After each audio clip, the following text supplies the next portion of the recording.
ನಿನ್ನೆ ದಿನ 16/3/2026 ಬೀದರ್ ಜಿಲ್ಲೆಯ ಜನವಾ ಠಾಣೆಯ ಲಿಮಿಟ್ಸ್ನಲ್ಲಿ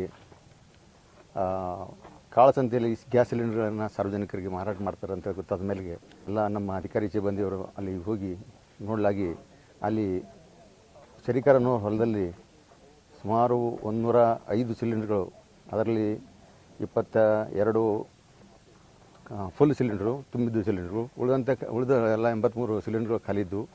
ಅವುಗಳನ್ನು ಖಾಲಿದ್ದನ್ನು ತುಂಬಿದ್ದನ್ನು ಮಾರಿ ವಾಪಸ್ ಎಕ್ಸ್ಚೇಂಜ್ ಮಾಡಿರ್ತಾರೆ. ಅಂಥವನ್ನು ನಾವು 2 ಲಾರಿ 2 ವಾಹನಗಳ ಸಮೇತ ಇವೆಲ್ಲ ಸಿಲಿಂಡರ್ಗಳನ್ನು ನಾವು ಹಿಡಿದು 4 ಜನರಿಗೆ ವಶಕ್ಕೆ ಪಡೆದುಕೊಂಡು ನಾವು ಅವ್ರ ಮೇಲೆ ಕ್ರಮ ಕೈಗೊಂಡಿದ್ವಿ.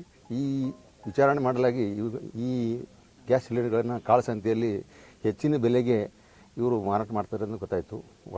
ಔರಾ ತಾಲೂಕಿನ ವಡಗಾಂವ್ ಗ್ರಾಮದ ಮಲ್ಲಾರಿ ಇಂಡಿಯನ್ ಗ್ಯಾಸ್ ಏಜೆನ್ಸಿಯವರು ಇದರಲ್ಲಿ ಕೂಡ ಶಾಮೀಲಾಗಿದ್ದಾರೆ ಅಂತ ಗೊತ್ತಾಗಿದೆ ನಮಗೆ.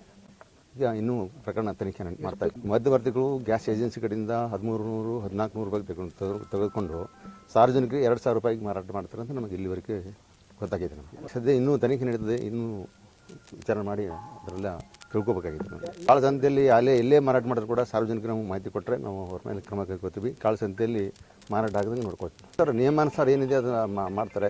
ಏನಾದರೂ ನಿಯಮ ಮೀರಿ ಮಾಡ್ತಿದ್ರೆ ಸಂಬಂಧಪಟ್ಟ ಆಹಾರ ಇಲಾಖೆಯವರು ಕ್ರಮ ಕೈಗೊಳ್ತಾರೆ. ನಮ್ಮ ಗಮನಕ್ಕೆ ಬಂದರೂ ಕೂಡ ನಾವು ಅವ್ರಿಗೆ ತಿಳಿಸ್ತೀವಿ.